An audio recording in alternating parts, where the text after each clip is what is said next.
이 시간 생각하는 하나님 말씀은 신약성경 요한계시록 1장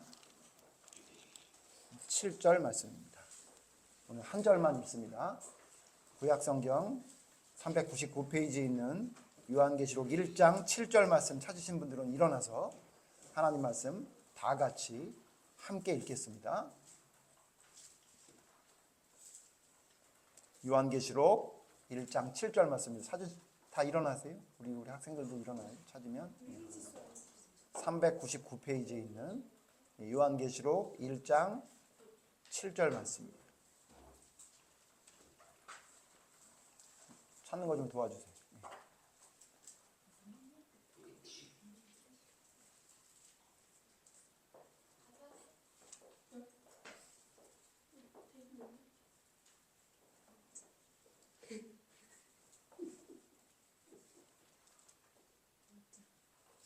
일 장 7절이요. 찾으신 분들은 일어나서 하나님 말씀 다 함께 읽겠습니다. 요한계시록 1장 7절 시작. 볼지어다 그가 구름을 타고 오시리라. 각 사람의 눈이 그를 보겠고 그를 찌른 자들도 볼 것이요 땅에 있는 모든 족속이 그로 말미암아 애곡하리니 그러하리라. 아멘. 자리에 앉으십시오. 자리에 앉으십시오. 오늘은 교회에서 정한 부활주일입니다. 1년에 한 날 우리가 지키는 주일도 주의 부활을 기념하기 위해서 우리가 안식일에 창조의 안식일이 아닌 부활의 안식일인 주일을 우리가 하나님의 날로 섬기고 있지만 1년에 한 날을 정해서 예수님의 부활에 대해서 생각해보는 귀한 주일입니다. 혹자들은 성경에서 지키라고 얘기도 안 했는데 왜 그것을 지키냐고 이야기하는 사람들이 있지만 저는 굉장히 잘못된 비난이라고 생각하고요. 예수님의 부활은 매일매일이 기념이 된다 하더라도 지나칠 것이 없기 때문에 교회에서 1년에 한 날을 정해서 부활절로 섬기는 것은 굉장히 잘 정한 교회의 전통이란 생각이 듭니다. 자, 그런데 오늘 이 부활에 대해서 이야기하기 위해 제가 왜 요한계시록 1장 7절 말씀을 여러분과 함께 읽었냐면 성경은 부활이 실제로 일어날 일이라고 말씀하고 있다는 겁니다. 혹자는 또 어떤 사람이 있냐면 부활은 실제 있느냐 없느냐를 논할 필요가 없이 부활이 우리에게 주는 의미만 찾으면 된다라고 하는데 제가 여러분에게 좋은 꿀팁을 하나 알려드리면 성경 말씀을 이야기하면서 성경 내용이 사실인지 아닌지를 자꾸 따지지 말고 거기에 중요한 의미를 찾아라라고 얘기하는 사람은 다 이단이라고 생각하시면 됩니다. 왜냐하면 실제로 하나님은 일어난다고 한 것을 의미를 찾는다고 이야기하는 것은 굉장히 잘못된 성경을 바라보는 관점입니다. 그것은 제가 볼 때 차라리 다른 종교나 혹은 대놓고 이단이라고 하는 자보다 더 못된 이단들입니다.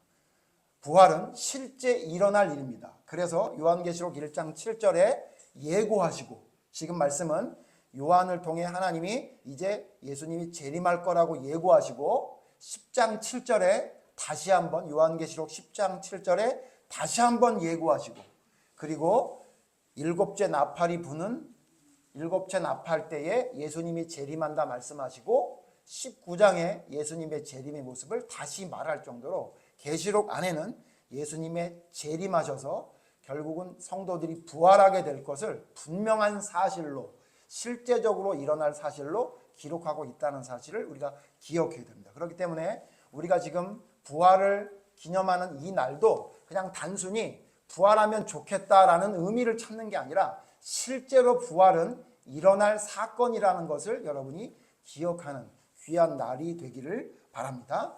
자, 그런데 오늘 성경에 보면 예수님이 재림할 때 어떤 사람들이 있다고 말하고 있습니다. 어떤 사람들이냐면요. 이 사람들은 각 사람들이 예수님이 재림하는 것을 보게 될 건데 찌른 자들도 보게 될 것이고 모든 족속이 그로 말미암아 애곡하게 될 것이라고 성경은 말하고 있습니다. 그러니까 무슨 얘기냐면 예수님이 다시 이 땅에 오셔서 심판을 하시고 부활할 때에 어떤 사람들이 그것을 보게 되냐면 모든 사람들이 그것을 보게 될 것이라고 이야기하고 있습니다. 그러니까 예수님의 재림도 실제 일어날 사건이고 예수님의 부활 또한 실제 사건이면서 예수님이 부활한 것처럼 예수님 안에 죽은 모든 사람들도 예수님이 재림할 때 다 부활해서 천국에 가게 될 것이라고 성경은 분명히 말씀하고 있다는 겁니다. 그런데 오늘 성경에 보니까 찌른 자들도 볼 것이라고 얘기하고 있어요. 자, 여기 찌른 자들이 뭘까요? 사실은 예수님이 돌아가실 때 예수님을 실제로 찌른 자가 있었죠. 그게 누구였냐면 로마 군병이었습니다. 그런데 예수님을 죽이려고 예수님을 찌른 게 아니라 예수님이 죽었는지 확인하려고 예수님의 옆구리를 찔러서 예수님의 물과 피가 나왔다는 것을 성경이 기록하고 있어요. 그러니까 여기서 말한 자는 예수님이 재림할 때 예수님이 죽었는지 안 죽었는지 찌른 군병이 보게 될 것이라고 얘기한 게 아니에요.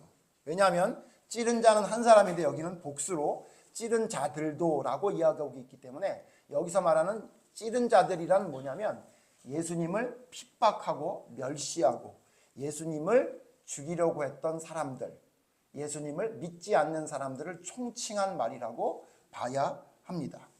자, 그래서 성경에는 뭐라고 얘기하냐면 예수님을 핍박하던 사람이 예수님의 재림과 예수님이 부활하셔서 이 땅에 오실 것을 다시 보게 될 거라고 얘기하는데, 우리가 부활절을 이야기할 때 제가 아까도 예배 시작 전에도 말씀드렸지만 이 부활의 기쁨을 누리기 위해서 우리가 먼저 생각할 게 있는 게 뭐냐면 고통과 고난이에요. 왜냐하면 예수님의 부활은 예수님의 고통과 고난 없이는 이루어지지 않았기 때문입니다.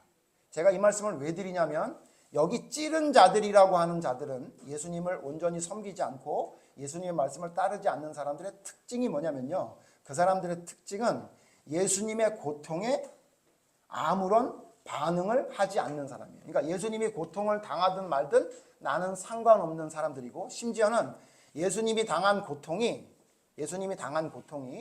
오히려 그들에게는 기쁨이 되는 사람들이고, 또한 예수님의 고통을 더 가중시키는 사람들을 성경의 총칭해서 그를 찌른 자들이라고 이야기한 것으로 보입니다. 그래서 오늘은 조금 성경을 많이 찾아서 볼 건데요. 그래서 오늘은 우리 교회는 성경 말씀을 직접 찾아서 보는데 너무 성경 말씀이 많아서 제가 줄일까 말까 고민을 하다가 어떻게 했냐면 앞에다 띄워드릴 거예요. 찾지 않고 이 말씀을 보면서 먼저 첫 번째 생각할 것은 예수님을 누가 고통스럽게 했는가, 예수님을 고통스럽게 한 사람이 누군지를 성경을 통해서 먼저 살펴보고, 그 다음에 예수님을 고통스럽게 한 자가 아니라 예수님에게 고통을 더하게 한 자, 고통을 주는 자가 아니라 예수님의 고통에 참여하면서 예수님을 기쁘게 하고 올바른 믿음에 섰던 사람들이 누군지를 성경을 통해 좀 살펴봄을 통해서 우리가 예수님의 고통에 참여하며 그와 함께 고통을 감당하는 사람인지, 아니면 오히려 하나님을 믿는다고 하고 예수님을 믿는다고 하면서도 예수님의 고통을 더하게 하는 자인지, 아니면 예수님께 더 심한 고통을 주는 자인지를 성경을 통해 좀 살펴보려고 합니다. 자, 여기서 여러분 한 가지 생각해 볼 것은 예수님을 제일 고통스럽게 했던, 예수님 살아계실 때 말이에요, 예수님을 제일 고통스럽게 했던 사람이 누굴까요? 예수님을 제일 고통스럽게 했던 사람, 예수님을 죽인 사람일까요? 아니면 예수님을 죽이려고 했던 유대인들과 대제사장들과 바리새인들과 서기관들일까요? 물론 그들이 예수님을 고통스럽게 한 건 사실입니다. 성경을 먼저 찾아볼 건데요, 예수님을 얼마나 고통스럽게 했는지에 대한 내용을 알게 되는 성경 말씀이 하나 있는데, 먼저 예수님이 얼마나 고통스러웠는지 알 수 있는 성경 말씀 먼저 찾아볼게요. 마태복음 27장 46절에 보면 이 말씀이 있습니다. 같이 읽죠. 마태복음 27장 46절 앞에 있으니 같이 읽으면 됩니다. 시작. 제9시쯤에 예수께서 크게 소리질러 이르시되 엘리 엘리 라마 사박다니 하시니 이는 곧 나의 하나님 나의 하나님 어찌하여 나를 버리셨나이까 하는 뜻이라. 마태복음 27장 46절에 보면 예수님이 십자가에 달리셔서 고통스럽게 소리 지르는 장면이 나옵니다. 그게 바로 엘리 엘리 라마 사박단입니다. 그런데 여러분 한 가지 여러분 아셔야 될 게, 제가 이 성경을 보다가 이번에 처음 깨닫게 된 것이 하나 있는데, 예수님이 십자가에 달리셔서 7번 말씀하신 내용이 있다 그래서 그걸 우리가 가상칠언, 예수님이 십자가에서 7번 말씀하셨다라고 얘기하죠. 근데 성경을 찾아보면 누가복음에 십자가에 달려서 말씀하신 게 3가지가 나오고, 요한복음에 3가지가 나오고, 마가복음과 마태복음엔 1가지가 나옵니다. 그런데 참 안타깝고 또 제가 이 성경을 공부하면서 신기했던 건 뭐냐면요, 여러분 예수님이 십자가에 달려서 말씀하셨던 6가지의 말씀은 사복음서에 한 번씩밖에 안 나와요. 그런데 유일하게 예수님이 십자가에 달려서 하신 말씀 7가지 말씀 중에 한 가지 말씀만은 2번 말하고 있습니다. 한 번 더 볼 거예요. 아까 좀 전에 읽었죠? 마태복음 말고 마가복음 15장 34절에도 이런 말씀이 기록되어 있어요. 또 읽어보죠. 시작. 제9시에 예수께서 크게 소리 지르시되 엘리 엘리 라마 사박다니 하시니 이를 번역하면 나의 하나님 어찌하여 나를 버리셨나이까 하는 뜻이라. 무슨 얘기냐면 다른 6가지 말씀은요 한 번씩밖에 기록이 되지 않는데 마태복음 마가복음에는 예수님이 십자가에 달리셔서 했던 말씀을 한 가지밖에 기록을 안 했는데 두 성경이 똑같은 이야기를 2번 강조하고 있다는 거예요. 저는 여기에 굉장히 큰 의미가 있다고 봅니다. 왜냐하면 이것을 하나님이 우리에게 말씀해 주고 싶었던 것 같아요. 왜 그러죠? 십자가에 달려서 얘기했던 말씀 중에 이 말씀이 제일 예수님의 고통을 느낄 수 있는 말씀이에요. 뭐라고 말씀하신 거죠? 하나님이여 어찌하여 나를 버리시나이까 라고 얘기하며 절규하고 소리를 쳤던 예수님의 모습이 성경에 2번 기록함을 통해서 우리에게 뭐라고 말씀해 주시냐면 예수님이 십자가에서 너희가 당할 그 고통을 정말 겪으셨던 분이라는 것을 우리에게 2번 연속해서 기록함을 통해서 우리에게 말씀해 주고 있다는 거예요. 그러니까 여러분 제가 이제 성경을 찾아볼 건데 여러분 우리가 예수님의 이 고통을 동참하며 그 예수님의 고통을 감사함으로 받아들이는 사람이 될 것인지 아니면 그 고통을 더하는 자가 될 건지를 살펴봐야 되는데 제가 좀 전에 질문 드린 대로 예수님의 고통을 이와 같은 엘리엘리 라마 사박단이라는 부르짖는 소리를 짓게 하는데 가장 고통을 주게 한 사람이 누굴까요? 대제사장? 예수님을 죽이라고 끝까지 우겼던 서기관과 바리새인들일까요? 제가 볼 때는 아닌 것 같아요. 물론 그들은 예수님을 엄청나게 괴롭혔습니다.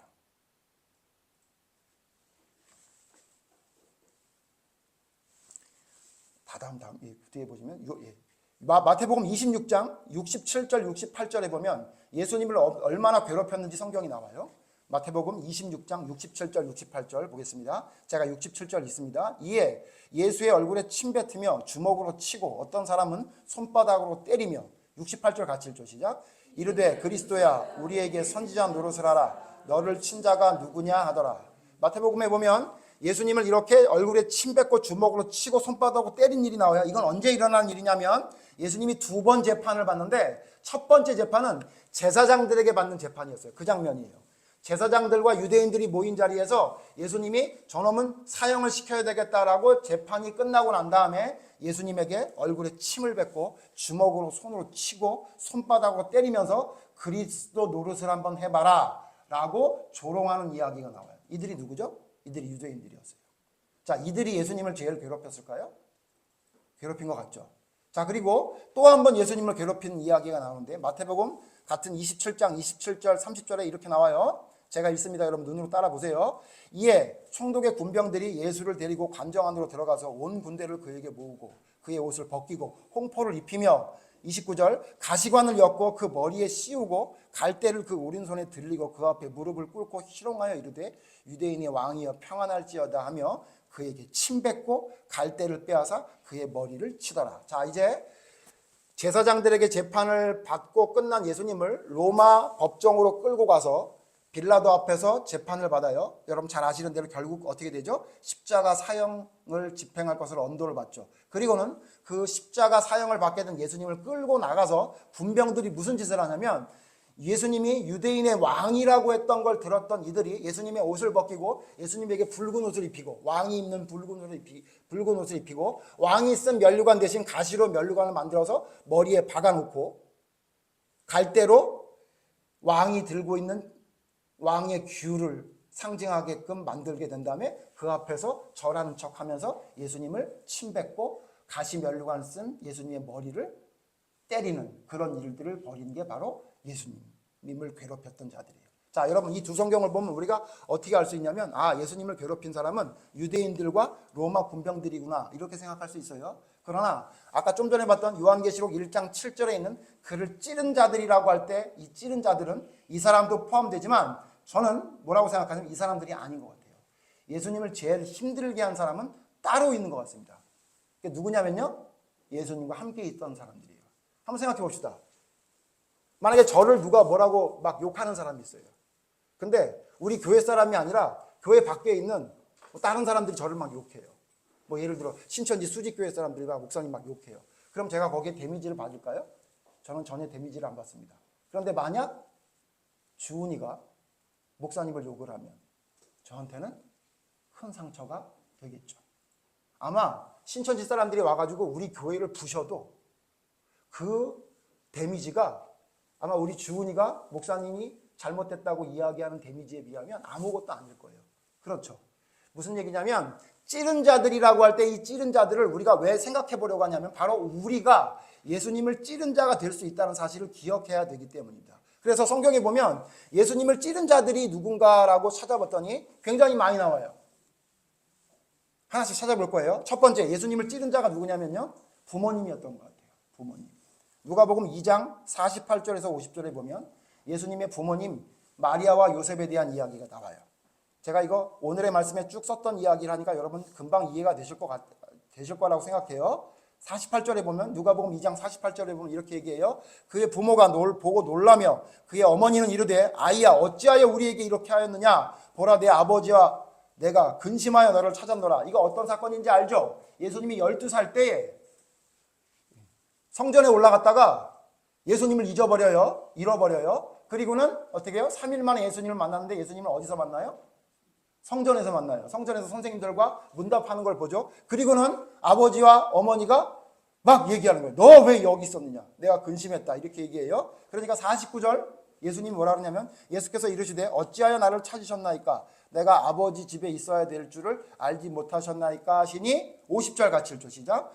그 부모가 그가 하신 말씀을 깨닫지 못하더라. 자, 문제는 뭐냐면 여러분 요셉과 마리아에게 예수님이 어떤 분인지를 알려줬습니까? 안 알려줬습니까? 알려줬죠. 누가 알려줬죠? 성경에? 천사 이름까지 나와요. 가브리엘이 가서 알려줬다고 성경에 나와 있단 말이에요. 가브리엘 천사가 요셉과 마리아를 찾아가서 예수님이 누군지를 말씀했어요. 그리고 요셉과 마리아는 알고 있죠. 자기들이 낳은 아이가, 자기들이 육체적인 관계를 통해서 낳은 아이가 아니라는 것을 요셉과 마리아는 분명히 알고 있죠. 그리고는 그분의 이름을 뭐라고 하라 그랬죠? 예수라고 했던 것을 누가 가르쳐 준 거예요? 천사가 가르쳐 줬어요. 그 뜻이 뭐라 그랬죠? 자기 백성을 저희 죄에서 구원할 구원자, 메시아라고 가르쳐 줬어요. 그런데 한 12년 기르다 보니까 아무 이상이 없고 아이들하고 별다를 게 없는 걸로 보였는지 예수님이 성전에서 선생님들과 대화하는 이야기를 부모들이 전혀 이해하지 못했다고 성경에 말하고 있어요. 아까도 말했지만 옆집 아줌마가 제 마음을 이해해 주지 못한 건 당연하다고 생각해요. 그런데 제 아내가 제 마음을 이해해 주지 못하면 그건 가슴 아파요. 그렇죠? 예수님의 고난은 어디서부터 시작됐냐면 그 부모에게서부터 시작된 걸로 성경은 말하고 있는 것 같아요. 자, 그뿐만 아니에요. 부모님뿐만 아니라 예수님을 제일 괴롭혔던 사람들이 누구냐면요, 예수님의 형제들이에요.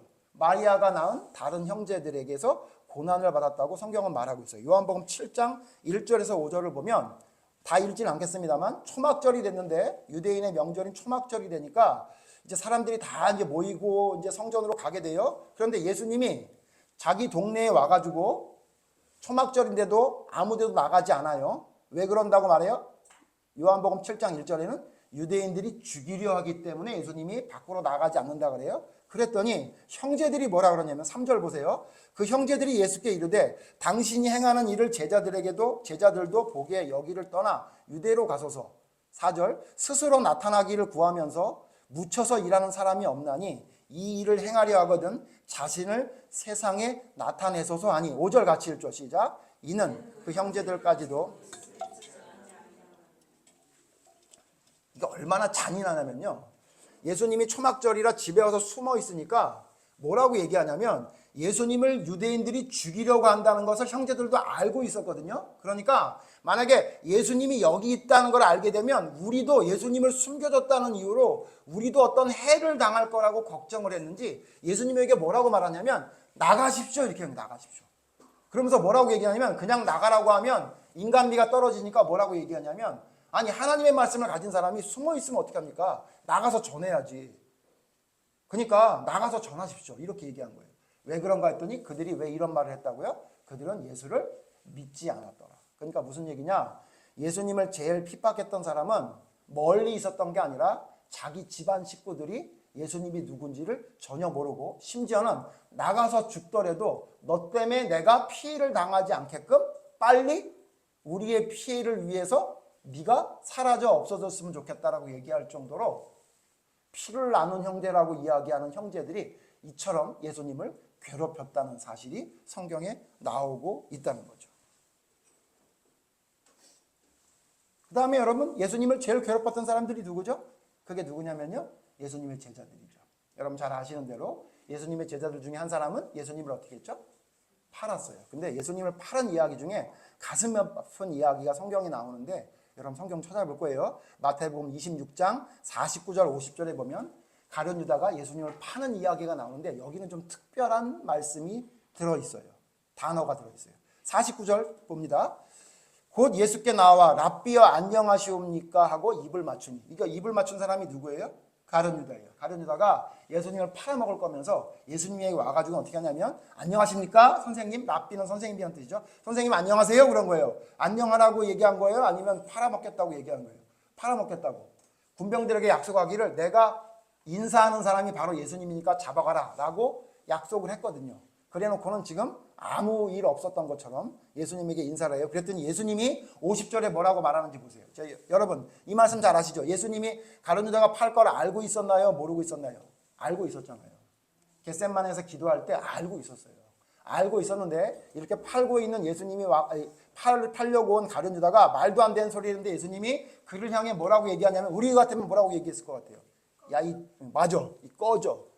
어디다 대고 안녕하냐고 거짓말을 해. 이렇게 할 텐데 예수님이 뭐라 그랬냐면요, 예수님이 이렇게 말씀하세요. 50절 같이 읽죠. 시작. 예수께서 이르시되 친구여 내가 무엇을 하려고 왔는지 행하라 하신대 이에 그들이 나와 예수께 손을 대어 잡는지라. 여러분 예수님이 뭐라 그랬다고요? 친구여 그랬어요. 친구여 네가 뭘 하려고 했는지 와서 해라. 요한복음의 말씀을 보면요, 가룟 유다와 거기 있는 사람들이 예수님을 어두워서 못 찾았나 봐요. 그래서 예수님이 어떻게 하냐면요, 이리 와라. 내가 여기 있다라고 가룟 유다를 불러 세운다고 성경에 말하고 있어요. 그러니까 예수님은 자기를 팔려고 왔던 가룟 유다를 끝까지 누구라고 생각했던 거예요? 친구로 생각했던 거죠. 그런데 그 말을 들었던 가룟 유다가 예수님의 앞에 올바로 서지 못하고 결국은 예수님을 팔고 말았죠. 예수님을 제일 괴롭힌 사람들은 누구라고 생각하냐고요? 예수님의 제자들이에요. 자, 그럼 가룟 유다만 이랬느냐? 여러분 잘 아는 사건이지만 누구도 똑같았어요? 예수님의 제자들도 똑같았어요. 마태복음 26장 55절 56절에 보면요, 가룟 유다뿐만 아니라 예수님의 제자들도 별다르지 않았어요. 55절 보면 그때 예수께서 무리에게 말씀하시되 너희가 강도를 잡는 것 같이 칼과 몽치를 가지고 나를 잡으러 나왔느냐? 내가 날마다 성전에 앉아 가르쳤으되 너희가 나를 잡지 아니하였도다. 예수님을 잡으러 왔던 가룟 유다가 인사를 하고 예수님을 잡으려 오니까 막 그냥 무기를 들고 왔단 거예요. 그러니까 아니 내가 항상 돌아다녔는데 왜 그때는 안 잡고 지금 와서 왜 잡으려고 하느냐? 이렇게 말을 하고는 56절 그러나 이렇게 된 것은 다 선지자들의 글을 이루려 함이니라. 예수님이 뭐라 그러냐면 니네들 왜 평상시에는 안 뺐다가 갑자기 잡으러 왔어? 근데 그럴만해. 왜냐하면 이미 이렇게 잡힐 거라고 성경에 예언했으니까. 그러고는 예수님 잡혔어요. 그랬더니 뒤에 뭐라 그래요? 같이 읽죠? 이에 제자들이 다 예수를 버리고 도망하니라. 여러분 성경 다 안 보아도 여러분 잘 알겠지만 최후의 만찬 때, 우리가 좀 이따가 성만찬 하겠지만 최후의 만찬이라고 불리는 그때 제자들이 뭐라 그랬냐면 절대로 나는 예수님을 떠나지 않겠다고 그렇게 맹세했던 사람들이 모여서 예수님과 함께 앉아 있었던 사람들이었어요. 그런데 불과 얼마 지나지 않아가지고 예수님이 잡히니까 여기 다 어떻게 했냐면 다 버리고 도망하니라. 저는 이걸 보면서 뭐가 생각나냐면요, 바퀴벌레가 생각났어요. 바퀴벌레. 여러분 혹시 집에 바퀴벌레 있어요? 없죠. 근데 우리 목사님 어렸을 때만 또 바퀴벌레가 집집마다 거의 다 있었거든요. 특히 가게에 엄청 많아요. 근데 바퀴벌레가 얼마나 이 소름 끼치냐면 어떤 이 종이나 천 같은 게 덮여 있다가 싹 걷잖아요. 그럼 바퀴벌레가 그 안에 엄청나게 모여 있다가 갑자기 순식간에 확 사라져요. 아주 얼마나 빠른지 몰라요. 저는 이 제자들의 모습이 바퀴벌레 같았어요. 예수님이 잡히자마자 다 버리고 도망가니라. 어디 있는지 잡을 수도 없었어. 예수님의 제자들은 예수님이 잡혔을 때 아무도 잡히지 않았어요. 전부 도망갔어요. 그런데 여러분, 이 도망간 사람 중에 제일 예수님을 잘 섬기겠다고 따랐던 사람이 누구죠? 베드로였죠. 베드로가 얼마나 예수님을 사랑한다고 얘기했는지 몰라요. 그런데 여러분, 성경에 보면요, 이 예수님을 괴롭혔던 사람들 중에 여러 사람들이 많이 있는데, 예수님이 죽는다고 할 때 예수님의 죽음을 생각하지 않고 자기들 자리만 생각했던 사람들이 성경에 나와요. 오늘 요거는 생략할게요. 심지어는 어떤 사람도 있었냐면요, 이런 사람도 있었어요. 마가복음 14장 51절에 보면, 여러분 이 말씀을 모르는 사람도 많이 있는데, 예수님의 제자 중에, 도망갔던 예수님 제자 중에 정말 웃긴 사람이 하나 있었는데, 그 사람이 누구냐? 마가복음 14장 51절 52절 보세요. 51절 제가 읽어요. 한 청년이 벗은 몸에 베옷 이불을 두르고 예수를 따라가다가 무리에게 잡히매. 무슨 얘기냐? 베옷 이불이라는 게 뭐냐면 솜이 안 들어있는 얇은 한 겹짜리 이불이라는 거예요. 그 이불을 덮고 예수님을 쫓아갔던 거예요. 예수님은 언제 쫓아간 거냐면, 예수님이 잡힐 때 그 이야기예요. 제자 중에 한 사람이 베옷 이불을 두르고 예수님을 쫓아가고 있었어요. 그런데 예수님을 잡으니까, 그리고 옆에 있던 이 사람을 잡았던 거예요. 너도 제자지, 이러고 잡았던 거예요. 근데 문제는 뭐냐면, 베옷 이불 속에 이 제자는, 성경에 이름은 안 나왔는데 아마도 마가인 것 같아요. 마가봉을 쓴 마가 같은데, 이 제자는 이 몸에 뭐가 없었냐면 속옷밖에 안 입고 있었어요. 그러니까 다 벌거벗고 그냥 입고 있었던 거예요. 성경을 잘 보면 옛날엔 속옷이 그리 많지 않았기 때문에 벌거벗고 있었던 걸로 보여요. 어찌됐든. 그러니까 베옷 입을 얇은 거 하나 두르고선 예수님을 쫓아갔던 거예요. 그런데 예수님을 잡는 사람이 그 사람을 딱 잡았더니 이 사람이 어떻게 했대요? 그 다음 절 같이 읽어요. 52절 시작. 베옷 이불을 버리고 벗은 몸으로 도망하니. 자기가 벌거벗은 것도 창피하지 않고요, 잡히는 거가 너무너무 겁이 나가지고 베옷 이불을 잡았더니 그냥 벌거벗고 뛰어서 도망간 거예요. 예수님의 제자들이 이랬다고요. 그런데 여러분, 진짜 나쁜 사람 하나가 나오는 게 그게 누구냐면, 가룟 유다가 아니라 여러분 잘 아시죠? 베드로예요. 베드로가 여러분 예수님에 대해서, 예수님이 잡힐 때 도망가고 난 다음에 너무 마음에 안쓰러운 마음이 들었는지, 예수님이 재판할 때, 아까 제사장들과 재판했던, 제사장의 뜰에서 재판하는 재판 때에 멀리서 베드로가 예수님을 쫓아가요. 그러다가 문제가 생기죠. 그 유명한 3번 부인한 사건인데, 성경 볼 거예요. 마태복음 26장 70절, 72절, 74절에 보면 베드로가 예수님을 멀리서 따라가다가 했던 말이 있어요. 뭐라고 말했는지 아세요? 70절 보세요. 베드로가, 마태복음 26장 70절, 베드로가 모든 사람 앞에서 부인하여 이르되 나는 내가 무슨 말을 하는지 알지 못하겠노라. 예수님 보고 너 제자들이지, 너 저 사람 같은 사람들이지, 그러니까 처음엔 뭐라 그랬어요? 부인했다 그래요. 부인. 아니라고. 나 아니야, 이렇게 부인했어요. 그런데 그렇게 부인하고 도망간 게 아니라 그래도 궁금하고 걱정이 돼서 그 자리에 있었던 것 같아요. 그러니까 72절에 또 사람이 물어보니까 베드로가 두 번째로 이렇게 말해요. 베드로가 맹세하고 또 부인하여 이르되 나는 그 사람을 알지 못하노라 하더라. 예수님의 제자라고 얘기를 하니까 이번엔 부인하는 것 같고 안 되니까 맹세해요. 뭐 이렇게 했겠죠. 내가 저 사람을 절대 몰라. 하나님을 걸고 내가 맹세한다. 나 저 사람 몰라. 이렇게 얘기했던 거예요. 그러면 자기의 말을 믿어줄 거라고 생각해서. 그런데 세 번째 또 옆에 있는 사람이 나 너 본 거 같은데. 성경에 보면 재밌는 게 누구냐면요, 베드로가 그 칼로 귀를 자른 말고라는 사람이 있는데 그 사람 친척이래요. 그러니까 그 사람이 알았던 거예요. 내가 너 아는데, 이렇게 얘기했던 거예요. 그러니까 74절 같이 읽죠. 74절에 베드로가 뭐라고 하는지 봅시다. 시작. 그가 저주하며 맹세하여 이르되 나는 그 사람을 알지 못하노라 하니 곧 닭이 울더라.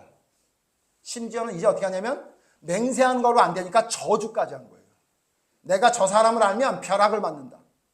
내가 저 사람을 만약에 안다면 내가 벼락 맞아 죽을 거야. 내가 맹세하는데 저 사람 몰라. 이렇게 얘기했던 거예요. 누가? 베드로가 그랬던 거예요.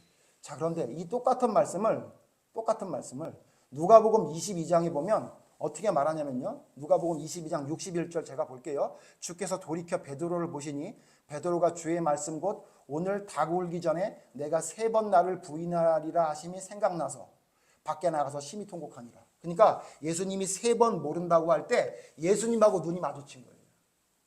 예수님이 돌아서 본 거예요. 왜 그랬을까요? 여러분, 맹세할 때 이렇게 맹세하는 사람 없죠. 누가? 너 이런 사람이지? 그런데 야, 내가 맹세하는데 나는 그런 사람 아니야. 이렇게 얘기해요? 아니죠. 야, 내가 네 말이 거짓말이면 내가 벼락 맞는다. 이렇게 작게 말하는 사람이 있어요, 없어요? 없죠. 여러분 맹세하고 이럴 때 어떻게 얘기해요? 내가 맹세하는데 당당하게 얘기해야 될 거 아니에요. 여러분 만약에 맹세도 작게 얘기하면 뭐로 들려요? 거짓말하는 거로 들릴 거 아니에요. 베드로가 어떻게 했을 것 같아요? 내가 맹세하는데 나 모른다고 이렇게 얘기했던 거예요. 그러니까 그 이야기가 예수님에게 들린 거죠. 그래서 예수님이 돌아서 베드로를 봤대요. 예수님이 뭐가 제일 가슴 아팠을까요? 제자들이 이런 것이 제일 가슴 아프지 않았을까요? 저는 아까 봤었던 유대인들과 로마 군병들이 예수님을 때린 거, 그거는 어차피 예수님을 싫어했으니까 예수님이 그거 갖고 가슴 아프지 않았을 것 같아요. 근데 예수님이 제일 고통스러웠던 건 뭐냐면요. 예수님이 제일 고통스러웠던 것은 예수님의 제자들, 형제들, 부모님이 예수님이 누군지를 모르고 예수님을 배척했던 거예요. 이게 가장 예수님께 힘들지 않았을까라고 생각을 해요. 바로 이게 예수님에게 고통을 주는 자, 고통을 더하는 자의 모습이었던 거예요. 우리랑 돌아봐요. 우리는 안 그래요? 여러분 우리는 어때요? 예수님의 고통을 같이 하면서 그 고통을 느끼는 사람이에요? 아니면 예수님의 고통과 상관없이 사는 사람이에요? 예를 하나 들어볼게요. 제가 이제 제 아들하고 이제 둘이 있는데 아들한테 이렇게 얘기를 하는 거예요. 아들아, 아빠가 부도가 났어. 그러니까 아들이 뭐라 그러냐면, 아 그래 아빠? 부도 났어? 아 힘들겠다. 어때요? 아빠의 말을 이해해 주는 것 같죠? 근데 그래 놓고 뭐라 그러냐면, 근데 아빠 나 디지몬 이번에 새로운 카드가 나왔는데 그 카드를 사야 될 것 같아. 웃네? 그런 얘기를 하면 우리 친구들 뭐라 그래요? 그 친구가 과연 아빠의 고통을 동감하는 거예요? 아니면 아빠의 고통을 더하는 거예요? 아빠의 고통을 더하는 거죠. 그리고는 아빠 그 카드를 산 다음에 아빠 부도 나서 기분 안 좋으니까 우리 소고기 먹으러 가자. 만약 그랬다고 생각해봐요. 그럼 뭐라 그래요? 이 철딱서니 없는 아이라고 그러지 않아요? 여러분 제가 이 말씀을 왜 드리냐면 잘 들으세요. 우리가 예수님의 고통에 동참한다. 예수님의 십자가의 고통을 우리가 느껴야 된다고 말은 잘해요. 제가 좀 전에 예를 든 것처럼 아빠 힘들지? 이런 얘기하는 거예요. 누구나 할 수 있어요. 근데 문제는 뭐냐면 그게 진짜 그 고통에 동참하면서 그 고통을 안타까워하는 사람이라면 뭐와 연결이 돼야 돼요? 그의 삶과 연결이 돼야 돼요. 모순이 되면 안 돼요. 잘 들으세요. 여러분 예수님의 부활절을 맞이하면서 예수님의 고난주간을 교회를 통해서 그걸 여러분 섬기는 사람들이 거의 대부분 뭐라고 얘기하냐면 나는 예수님의 고통에 동참하는 자고 예수님의 고통이 안타깝고 나는 그 예수님의 고통과 함께하는 십자가의 길을 걷겠다고 얘기하는 사람들이에요. 거의 다 그런 사람들일 거예요. 안 그런 사람 내가 본 적이 없어요. 근데 문제는 뭐냐면 만약 진짜 예수님의 고통에 동참하면서 예수님의 그 고통을 내가 감사함으로 느끼는 사람이라면 반드시 뭐가 있어야 되냐면 반드시 삶으로 나타나야 돼요. 고통에 동참한다 그래놓고 아빠 부도 나서 힘들지 그래놓고 카드 사달라 그러고 고기 사 먹으러 가자 그러고 에버랜드 놀러 가자 그러면 뭐라 그래요? 이 철딱서니 없는 놈아. 그리고 뭐라 그러죠? 네가 무슨 아빠의 고통을 알기나 하냐? 그러지 않을 거예요? 그렇게 말하지 않을까요? 그죠? 근데 그건 어리니까 그런다 치더라도 여러분 우리의 믿음이 예수님의 고통에 동참한다라고 얘기해놓고 마치 지금 우리가 쭉 살펴봤던 예수님의 부모들과 형제들과 제자들처럼 말로는 예수님과 함께 하겠다고 말하고 말로 그냥 예수님의 형제들이고 부모기 때문에 예수님을 돌본다고 이야기하면서 실제적인 삶으로 이처럼 예수님을 고통스럽게 하는 말과 행동을 한다면 그건 예수님의 고통에 동참하는 게 아니라 예수님의 고통을 더하게 하는 자가 되는 거예요. 예수님의 고통을 주는 자가 되는 거란 얘기예요. 우리의 삶에 적용해 보세요. 여러분 혹시 이런 말 자주 하지 않아요? 왜 이런 일이 있는지 모르겠다. 아, 답답해 죽겠다. 너무 답답해서 힘들어 죽겠어. 여러분 이렇게 얘기하면서 살지 않아요? 누가 그랬던 거예요? 여러분 요셉과 마리아가 그랬던 거잖아요. 아, 왜 여기 있니? 여기서 뭐하고 있니? 답답하게. 우리의 삶 속에 조금 뭐 어렵고 힘든 일만 생기면 우리는 항상 입 벌어쳐 나는 게 뭐냐면 힘들어, 답답해. 왜 이러는지 모르겠어. 라고 여러분 불평불만을 쏟아냈지 않아요? 여러분 그게 예수님을 찌르고 있다는 사실을 여러분 모르고 있었죠. 그게 여러분 예수님을 찌르고 있는 거예요. 그리고 여러분 예수님의 형제들처럼 예수님 때문에 피해가 되는 일은 죽어도 안 하려고 하죠. 혹시 여러분 그러세요? 예수님을 믿고 따라가는 것 때문에 나에게 좀 피해가 된다면 난 그거 절대로 안 해. 라고 한다면 여러분 그 예수님 형제들하고 뭐가 달라요? 그리고 예수를 믿는다고 해놓고 제자들이 그랬던 것처럼 오른편 왼편의 자리에 앉으려는 욕심만 가지고 있고, 예? 그리고 여러분 겟세마네 동산에서 기억나죠? 우리 시간상 안 봤지만 겟세마네 동산에서 예수님 뭐라 그랬어요? 내가 죽게 되었으니 나와 함께 기도해다오. 그랬더니 가보니까 제자들이 기도하고 있었어요? 잠만 자고 있었죠. 여러분 우리가 예수님의 고통에 동참하겠다, 예수님과 함께 하겠다 그래놓고 여러분 기도는 안 하고 하나님의 일은 안 하고 잠만 자고 있는 거 아니에요? 그건 여러분 뭐라고 생각하냐면요, 인간이 모자라니까 그럴 수밖에 없다가 아니라 여러분 예수님을 찌르고 있는 거라고요.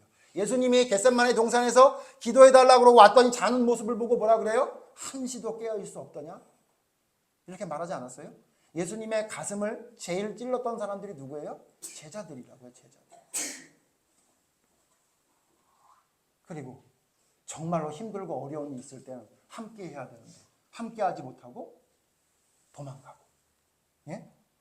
그리고 하나님의 말씀대로 순종해야 될 이 앞에서는 베드로와 가룟 유다처럼 언제든지 하나님의 말씀과는 다른 길로 가려고 하고 있다면 여러분 그거는 그냥 인간이 모자라기 때문에 우리의 부족함을 나타내는 게 아니라 예수님을 찌르고 있는 거라고. 예수님을 찌르고 있는 거라고. 여러분 기도하지 않으면 예수님을 찌르고 있는 거라고요.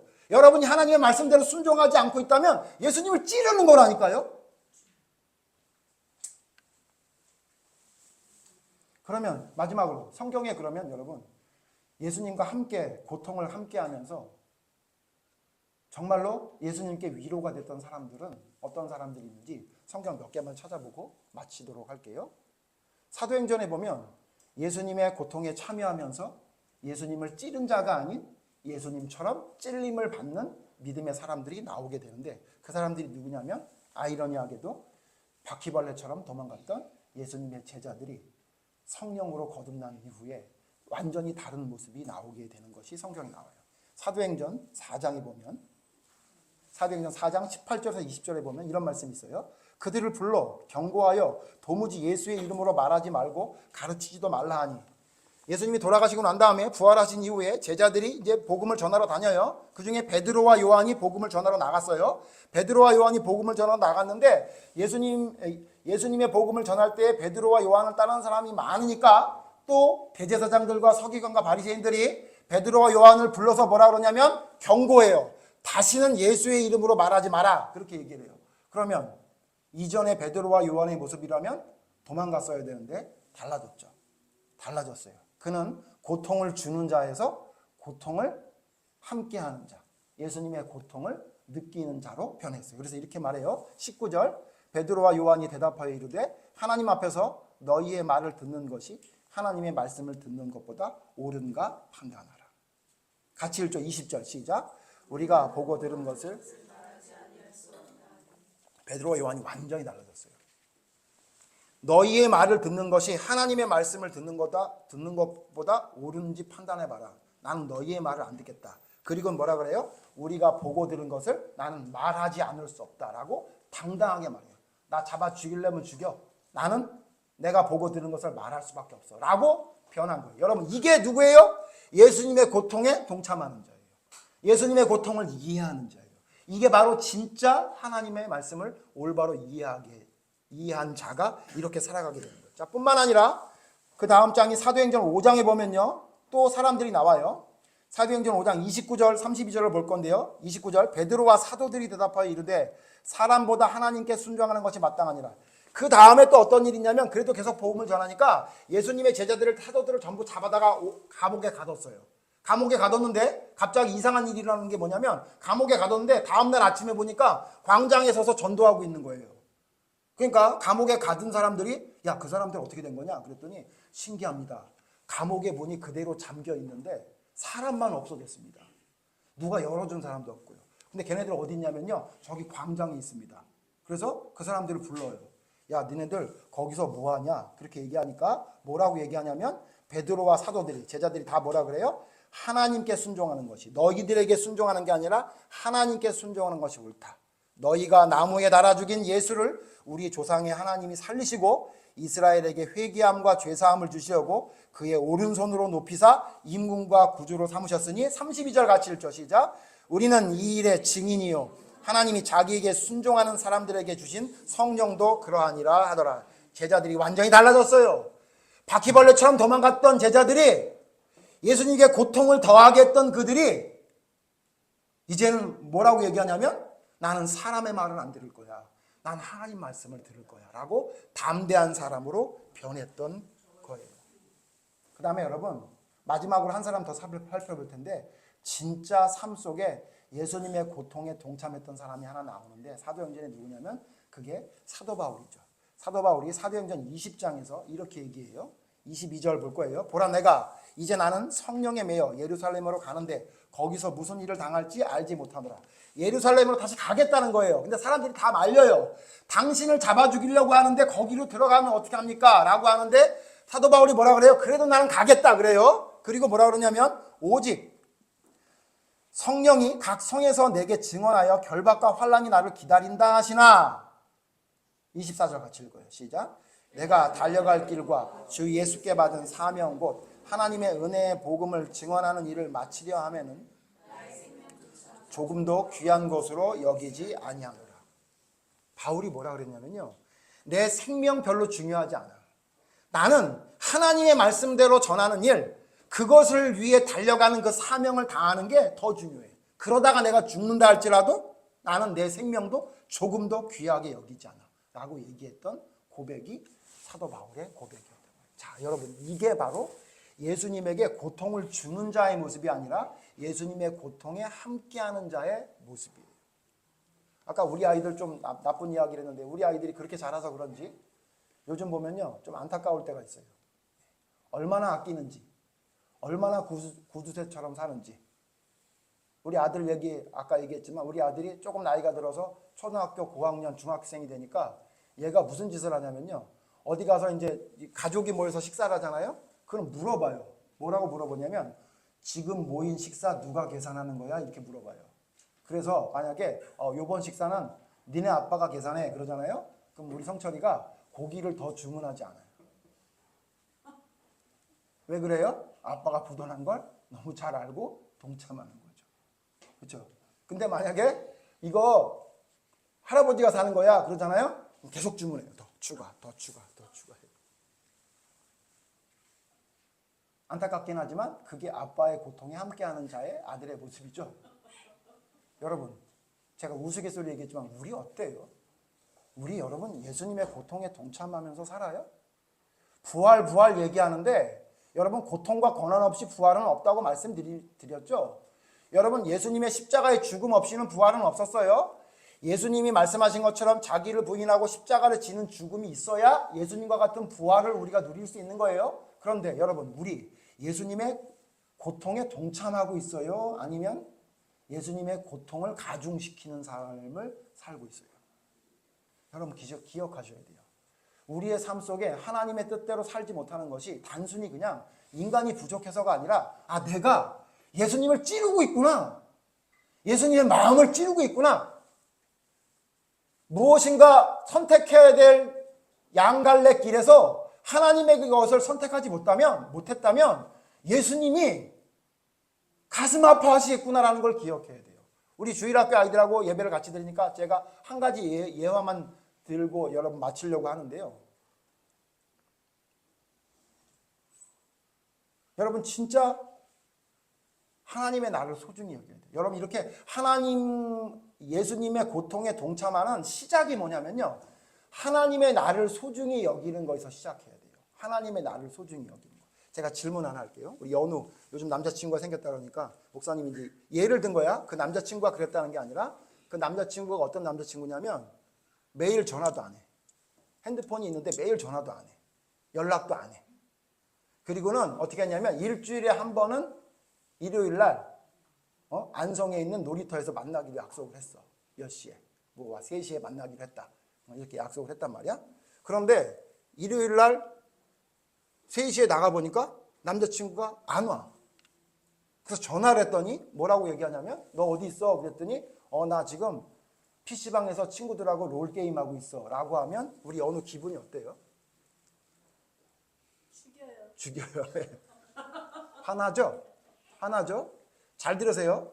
하나님의 나를 섬기는 것에 대해서 뭐라고 얘기하는 사람이 있냐면 하나님의 나를 너무 율법주의적으로 안식일처럼 지키라고 하는 것은 잘못된 거다라고 얘기하는 사람이 있어요. 맞아요. 틀린 말은 아니에요. 그런데 한번 생각해 봅시다. 하나님의 나를 무슨 사정이 있어도 그날 예배를 안 드리고 다른 것을 할 수 있다고 말할 수 있으려면 적어도 어떻게 해야 되냐면요. 제가 연우한테 다시 물어볼게요. 근데 이 친구가 어떤 사람이었냐면 그 친구 말고 이 친구가 매일 전화했어. 매일. 아침 저녁으로 학교 가니? 학교 갔다 왔어? 학원 가니? 갔다 왔어? 잘 자? 이렇게 맨날 전화를 해. 토요일까지 계속 전화를 하다가 주일날 뭐라 그러냐면 일요일날 너 근데 내일 만나기로 했는데 내가 좀 사정이 있어서 미안한데 내일만 좀 안 만나면 안 될까? 내가 좀 할 일이 있어서 대신 내가 월요일날 전화하고 다음 주에 꼭 만날게 라고 하면 걔는 죽이진 않죠. 그렇죠? 봐봐요. 여러분 제가 좀 전에 말한 대로 하나님의 나를 지키는 게 예수님의 고통에 동참하는 시작이라고 말씀한 이유가 뭐냐면 우리의 믿음이 아예 기본부터 잘못되어 있다는 거예요. 맞아요. 우리가 지키는 주일 하나님께 예배드리는 시간이 구약의 안식일처럼 율법주의적인 어떤 사고가 돼가지고 그날 예배 안 드리면 돌에 맞아 죽는다라고 생각하는 것은 너무 지나치다고 생각할 수 있죠. 그런데 여러분 그렇게 하나님의 나를 유연하게 그렇게 섬길 수 있는 사람이 되려면 매일 하나님과 교제하는 삶이 있어야 돼요. 그러면 가능할 수도 있어요. 아까 지금 우리 연우가 아까 죽인다 그랬는데 갑자기 두 번째는 괜찮다고 이야기하잖아요. 여러분 매일 삶에 하나님께 기도하고 사건만 있으면 하나님께 의지하고 하나님을 계속 의지하다가 하나님 주일날 제가 무슨 일이 있어서 참관을 못할 것 같습니다 라고 하면 하나님이 이해해 주실 것 같아요. 제가 하나님은 아니래도. 그런데 여러분 매일 하나님과 동행해요. 매일 기도해요. 근데 매일 기도도 안 하고 하나님의 뜻대로 살지도 않는데 하나님의 나를 정해서 지키는 것도 내 마음대로 하겠다. 예? 연우 미안해 한 가지만 더 물어볼게. 근데 이 친구가 더 웃긴 건 뭐냐면 이런 친구가 있다고 생각해. 전화도 매일 안 하다가 주일날 만나기로 했는데 그 주일날 만나기로 하긴 한 건 기억을 했어. 근데 약속한 장소에 안 나와. 난 놀이터 안성에서 기다리고 있는데 안 나와. 그래서 연우가 전화를 했어. 어딨어? 오늘 만나기로 했는데. 그러니까 이 사람이 뭐라 그러냐면 친구야 미안해. 내가 있잖아 서울에 있거든. 너 서울로 좀 와줄래? 이렇게 얘기하면 기분이 어때요? 찾아가서 때려. 그렇죠. 화나죠. 그러니까 여러분 예배를 여러분 마음대로 장소를 바꿔서 드리는 거 아니에요. 특별한 일이 되지 않는 한 하나님의 날은 그 장소에 가서 그분을 만나는 게 그게 예의가 있는 거예요. 그게 예수님의 고통에 동참하는 자의 가장 기본적인 태도예요. 우리 주일 학교 학생 잘 들어. 너희들이 하나님과 만나는 시간, 우리 어른들도 마찬가지지만 그 시간 하나님의 자리에 하나님이 원하시는 자리에 나와 있지 않으면 하나님이 울어요. 보고 싶어서 운다고요. 우리 친구들하고 어디를 놀러 가고 다른 일을 하면서 즐거운지 모르지만 일주일에 한 번 여러 번 만나려고 여러분이 매일 하나님과 만나는 기도와의 말씀의 삶을 살고 있다면 안 그러실지도 모르겠는데 우리 그렇게 안 살잖아. 그런데 하나님과 만나기로 한 날, 그 한 날도 내 마음대로 이랬다 저랬다 하면 하나님이 여러분을 기다리고 예수님이 여러분을 기다리고 있다가 눈물을 흘리신다고.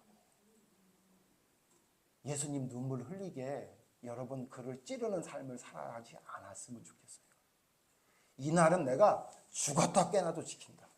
내가 이 날은 하나님을 온전히 섬기는 날로 정했기 때문에 내가 특별한 일이 없는 한 하나님의 그 날을 섬기겠다는 자세로 하나님을 섬길 때 그게 뭐냐면 진짜 하나님을 섬기는 올바른 믿음의 자세고 그게 바로 예수님의 고통에 동참하는 거예요. 여러분 매주일 하나님 앞에 설레면 얼마나 고통스러워. 그죠? 우리 안성에 있는 친구도 아침에 일찍 일어나야 되지. 봐봐 오늘도 너무 어려운 말씀 졸면서 들으면서 앉아 있어야 되지. 얼마나 힘들어. 그래도 하나님을 만나러 예수님을 만나러 오는 거기 때문에 내가 이 날은 지키겠다라고 결정을 하는 그 고통을 감수할 때 진짜 나중에 십자가에 달리신 예수님이 우리를 부를 때 두려워하지 않고 그분의 손을 잡을 수 있는 거지. 평상시의 삶에 멋대로 살고 자기 생각대로 살다가 예수님의 고통에 동참하겠다? 예수님의 부활을 내가 기념하겠다? 여러분, 이거는 그냥 말뿐인, 말뿐인 헛개비 같은 믿음이 될 수 있다는 사실을 우리 기억해야 됩니다. 예수님의 고통을 기억하십시오. 길게 많이 살펴봤지만 누가 예수님을 고통을 주는 자인지 성경을 통해 여러분 분명히 알아서 우리의 믿음은 예수님께 고통을 주는 믿음이 아니라 예수님의 고통에 동참하며 그분의 마음을 이해하고 그 고통을 나누어 갖는 올바른 믿음의 삶. 그것은 예배 시간을 지키는 것부터 시작하는 것이 올바른 믿음을 바로 세우는 길이라는 것을 여러분 꼭 기억할 수 있는 그런 부활주일이 되기를 바랍니다. 그럴 때에 그 고통을 겪고 난 이후에 하나님은 우리에게 우리의 생각보다 더 놀라운 부활의 기쁨을 주시겠다고 성경은 약속하고 있다는 사실을 기억하시기 바랍니다. 기도합니다. 하나님, 우리의 삶이 고통을 주는 자의 삶을 살고 있는지, 예수님의 고통을 함께 나누고 살아가고 있는지 우리를 돌아보게 해주시옵소서. 혹 우리의 모습이 예수님을 찌른 자의 모습은 아닌지 우리의 삶을 돌아보게 하셔서 우리를 향해 한없이 기다리시며 언덕 위에 서서 탕자가 돌아오기를 기다렸던 그 마음으로 우리를 바라보고 계신 그 하나님을 향해 우리의 삶이 어떻게 변화되고 어떤 삶을 살아가야 할지를 결단하며 올바른 믿음대로 살아가는 저희가 될 수 있도록 하나님 인도해 주시옵소서. 고통을 주는 자가 아니라 고통을 나누어 갖는, 고통을 온전히 함께 겪는 올바른 믿음의 삶을 살아가는 저희로 설 수 있도록 하나님 도와주시옵소서. 예수님 이름으로 기도드립니다. 아멘.